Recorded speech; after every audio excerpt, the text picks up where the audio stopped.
नमस्कार आपणको बीबी न्यूज रे स्वागत। आसंतु आमे जानिबा सबु स्वतंत्र और सठिक खबर। समस्त नूतन अपडेट पाई आम सहित रुहंतु। बीजेपी को भांगिबाकू पड़िबनी, आपे आपे भुसुड़ी जीव सनातन बिजुली। राज्य रे प्रमुख विरोधी आंचलिक दल बीजेडी को नहीं बड़साही विधायक सनातन बिजुली एक बड़ बयान देइछंती। से तांको प्रतिक्रिया रे कहिछंती बीजेडी शेष हेबाकू जाउछि, आउ विकल्प नाही। बीजेडी को आउ भांगिबाकू पड़िबनी, आपे आपे एही दल भांगिजिब। देश रे भारतीय जनता पार्टी एकमात्र विकल्प, तेणु बीजेपी रे समस्ते मिसिबाकू इच्छा प्रकाश करिवे। भाजपा राज्य सभापति मनमोहन सामल बीजेडी को बुधवार टार्गेट करथिबा बेले राज्य रे भाजपा सरकार आसिबा परे तथा निर्वाचन समय रे अनेक बीजेडी नेता आसी भाजपा रे जोग देइछंती ओ एही धारा आगोकू जारी रहिबो बोली विधायक श्री बिजुली कहिथिले। तेबे मनमोहन बीजेडी को टार्गेट करथिबा बेले बद्री आजी तांको खोला चैलेंज देइथिले। बद्री कहिथिले कि जदि ताकत अछि बीजेडी खाली करिकि देखाओ, खाली बयानबाजी रे लाभ नाही। काहा मुहरे हाथ देई हेबो कि? बीजेडी बड़ आंचलिक दल, ए भाड़ी खाली करिवार ताकत अछि कि बोली बद्री मनमोहन को प्रश्न करथिले। दुर्गा पूजा रे डीजेर शब्द 65 डेसिबेल मध्य सीमित रहिबो। हाईकोर्ट शारदीय नवरात्रि कालीठारु आरंभ होई जाइछि। देवी मंदिर गुड़िक चलचंचल होई उठिछि। मां को पूजार्चना पाई मंदिर गुड़िकरे स्वतंत्र आयोजन प्रस्तुत होइछि। मंडपरे दुर्गा पूजार आयोजन पाई विभिन्न अनुष्ठान युद्धकालीन भित्तिरे साजसज्जा करुछंती। सप्तमी ठारु मंडपरे मां को पूजा आरंभ होई जिवो। दशहरा परदिन मां को भसाणी अनुष्ठित। तेबे डीजे नै आज हाईकोर्ट गुरुत्वपूर्ण निर्देश देइछंती। हाईकोर्ट कहिछंती भसाणी बेले डीजेर शब्द सीमा टपिबो नाही, अर्थात डीजेर शब्द 65 डेसिबेल मध्य सीमित रहिबो। एक जनस्वार्थ मामलार शुणाणी करी हाईकोर्ट एही निर्देश देइछंती। भुवनेश्वर रे पूजा मंडपरे प्लास्टिक व्यवहार संपूर्ण मना होइछि। पूजा मंडप निकटरे डस्टबिन रहिबो। 2 थर अलिया गाड़ी जीवार व्यवस्था करा जाइछि। सेहीपरि जैविक पद्धति रे पूजा मंडप गुड़िक प्रस्तुत हेबो। एथि सहित सूचना केन्द्र रहिबो। ओडिशा रे पुंजीनिवेश पाई सकारात्मक आलोचना होइछि। मुख्यमंत्री नुआ दिल्ली रे मुख्यमंत्री मोहन चरण माझी आंबासडर सम्मेलन रे विभिन्न देशर राष्ट्रदूत, high commissioner, consul general, trade commissioner और कूटनीतिज्ञ माननकु भेटिबा परे कहिसंती जे कमिशनर, हाई कमिशनर एवं वरिष्ठ अधिकारी सहित आलोचना होइछि। ओडिशा रे शिल्प वातावरण एवं पुंजीनिवेश पाई सकारात्मक आलोचना होइछि। एथिरे आंतर्जातिक सहभागिता भित्तिरे ओडिशा रे किपरि विदेशी पुंजी निवेश होई परिबो आजिरो आलोचना फलप्रद होइछि। मु आशा करुछि 2025 कनक्लेव एक सर्वबृहत शिल्प समावेश अनुष्ठित हेबाकू जाउछि। 16 विधानसभा निर्वाचन अनियमितता मामला जवाब दाखल लगी समय लोडिले विधायक। 16 विधानसभा निर्वाचन अनियमितता अभियोग मामलार परवर्ती शुणाणी पाई दिन धार्य होइछि। आसंता 24 तारिख रे एही मामलार शुणाणी हेबो बोली जणा जाइछि। बीजेपीर पराजित प्रार्थी परशुराम धड़ा 16 विधानसभा निर्वाचन अनियमितता अभियोग मामला दायर करिसंती।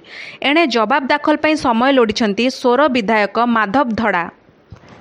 आवास योजना रे अनियमितता, मिलुनी प्रथम किस्ती टंका। गोटिए पटे आवास घर प्रदान कराजिबा नेई राज्य सरकार बाहास्पट नेउथिबा बेले अन्यपटे आवास गृह निर्माण निमंते कार्यादेश प्रदान को 8 वर्ष बीती जाइथिले सुधा कार्यादेश प्रदान समय रे प्रथम किस्ती टंका दिया जाउ नाही। ब्लॉक कर्तृपक्षंक पाई हिताधिकारी घर निर्माण करि न पारी भंगा घरे पॉलिथिन तळे दुर्दिन रे दिन अतिबाहित करूछंती। एभली एक आश्चर्यचकित कला भली घटना देखिबाकू मिलिछि मयूरभंज जिला बेतनटी ब्लॉक छांचीपदा पंचायत अधीन क्षेत्रपाटना ग्राम रे। केंद्र कैबिनेटर गुरुत्वपूर्ण निष्पत्ति, 5 भाषा को शास्त्रीय मान्यता। केंद्र कैबिनेट एक गुरुत्वपूर्ण निष्पत्ति क्रमे गुरुवार 5टी भाषा को शास्त्रीय मान्यता प्रदान करिसंती। मराठी, बंगाली, पाली, प्राकृत एवं आसामी भाषा को शास्त्रीय भाषा मान्यता प्रदान करने कैबिनेट रे अनुमोदन करा जायछि। एही कैबिनेट निष्पत्ति द्वारा एबे शास्त्रीय मान्यता प्राप्त भाषा गुड़िकर संख्या 6 रु 11 को वृद्धि पाइब। पूर्वरु तमिल, संस्कृत, तेलुगु, कन्नड़, मलयालम एवं ओडिया भाषा को शास्त्रीय मान्यता मिल सारिछि। 2004 रे तमिल को एही मान्यता दिया जायथिला। 2014 रे ओडिया भाषा को शास्त्रीय मान्यता प्रदान करा जायथिला। एक कार्यक्रम रे केंद्र मंत्री अश्विनी वैष्णव कहिसंती जे प्रधानमंत्री नरेंद्र मोदी सर्वदा भारतीय भाषा उपरे ध्यान देइछंती। आज 5टी भाषा मराठी, पाली, प्राकृत, आसाम एवं बंगला को शास्त्रीय भाषा भाव में अनुमोदन करा जायछि। IRCTC आनिछि पैकेज एतिकी टंकारे बुलंतु पुरी, कोणार्क, चिलिका। आगको दशहरा आसुछि 3 ରୁ 4 दिन आपण छुट्टी पाइबे। स्कूल कॉलेज बंद सह आपणक ऑफिस मध्य छुट्टी रहिबो। तेबे आउ घरे काहेकि बसी रहिबे। IRCTC ए सबु को दृष्टि रे रखी आपणक पई एक पैकेज लॉन्च करिछि। एही पैकेज मध्यरे आपणक खाइबा, रहिबा, गाड़ी भड़ा सबु अंतर्भुक्त रहिछि। तेणु आपण जदि पुरी, कोणार्क, चिलिका जाई आपणक छुट्टी दिन को उपभोग करबाकू चाहंती तेबे विलंब न करी IRCTC टूर पैकेज बुक करंतु। तेबे आपणको कहि रखुछु एही पैकेज दिल्ली रु आरंभ हेबो। एही पैकेज रे ओडिशार ऐतिहासिक तथा गुरुत्वपूर्ण मंदिर एवं पर्यटन स्थान को कवर करिवा पई एक पैकेज लॉन्च करा जायछि। एही टूर पैकेज आपणको ओडिशार 4टी प्रसिद्ध स्थान को नै जिवो, जेउथिरे अनेक मंदिर परिदर्शन करा जिवो। एही पैकेज रे पुरी, कोणार्क, भुवनेश्वर एवं चिलिका यात्रा रहिबो। एही यात्रा 29 नवेम्बर 2024 रु 14 डिसेम्बर 2024 पर्यंत चलिबो। IRCTC divine Puri tour package नाम रे एही पैकेज लॉन्च करिछि। एही पैकेज 3 राति और 4 दिन पई रहिछि। एथिरे पुरी, कोणार्क, भुवनेश्वर एवं चिलिका रहिछि। एही टूर पैकेज समय रे आपण पुरीर विश्व प्रसिद्ध प्रभु जगन्नाथ मंदिर देखिबाकू पाइबे। सेहीपरि चिलिका सह कोणार्क सूर्य मंदिर मध्य देखि पारिबे। एहार मूल्य केते हेबो? जड़े व्यक्ति 44,600 टंका, 2 जण व्यक्ति 34,200 टंका, 3 जण व्यक्ति 31,500 टंका रही। एथिरे होटेल रहिबा सह भोजन मध्य अंतर्भुक्त रही।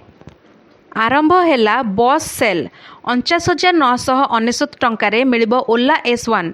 उत्सव ऋतु को ध्यान रे रखी इलेक्ट्रिक 2 चकिया उत्पादनकारी कंपनी ओला इलेक्ट्रिक एहार बस बिक्री घोषणा करिछि। कंपनी एही विक्रय को सर्वबृहत ओला सीजन विक्रय अर्थात बस भाव में नामित करिछि। एही विक्रय आजिठारु आरंभ होइछि। एही बिक्री रे कंपनीर कम्युनिटी सदस्यों को प्रथमे सुविधा दिया जिवो। एहा सहित ओला S1 स्कूटर रेंज रे मध्य बड़ बड़ ऑफर उपलब्ध हेबो। एही विक्रयर सबुठारु बड़ वैशिष्ट्य हेउछि आपण ओला S1 इलेक्ट्रिक स्कूटर को मात्र 49,999 टंकारे किनि परिबे। प्रथम थर पई ओला द्वारा एभली बिक्री आरंभ हेबो। भारत पई बड़ घोषणा कला गूगल। भारत रे गूगल फॉर इंडिया कार्यक्रम गुरुवार आयोजित होइथिला। एही अवसर रे गूगल एक गुरुत्वपूर्ण घोषणा करिछि। गूगल एबे जेमिनी लाइव को हिंदी भाषा रे सपोर्ट करिवो बोली घोषणा करिछि। एहा पूर्वरु जेमिनी लाइव इंग्राजी सहित 8टी भाषा को सपोर्ट करुथिला। एही नूतन सपोर्ट सहित भारतीय यूजर माने वर्तमान प्रश्न पचारि परिबे एवं हिंदी रे परामर्श पाई परिबे। गूगल फॉर इंडिया रो एही इवेंट रे एक लाइव डेमो मध्य उपस्थापित होइथिला।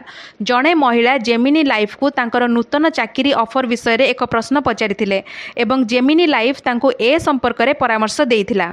सूचना योग्य जेमिनी लाइव हेउची एक आधुनिक कृत्रिम इंटेलिजेंस सिस्टम AI। एहा मोबाइल व्यवहारकारी मानंकु मनिष परि जोगाजोग करबाकू अनुमति देइथाय। सस्ता रिचार्ज परे एबे सस्तारे स्मार्टफोन आनिब BSNL। BSNL पुणी ग्राहकों को निज आड़को आकृष्ट करने पई प्रस्तुत हेउची। सरकारी टेलीकॉम कंपनी वर्तमान यूजर्स को सस्ता रिचार्ज योजना प्रदान करुची। कंपनी खूब शीघ्र यूजर्स को सस्ता स्मार्टफोन स्वप्न को पूरण करने को जाउची। भारत संचार निगम लिमिटेड रो एही पदक्षेप बेसरकारी टेलीकॉम ऑपरेटर एयरटेल एवं जिओ निद हजाई देइछि। एही उभय कंपनी सस्ता दर रे उपभोक्ता को स्मार्टफोन प्रदान करुछंती। एथिपई भारत संचार निगम लिमिटेड कार्बन सहित चुक्ति स्वाक्षर करिछि। भिडियोटी भल लागिथिले लाइक, शेयर और सब्सक्राइब करने को जमा भी भूलिबेनी। धन्यवाद।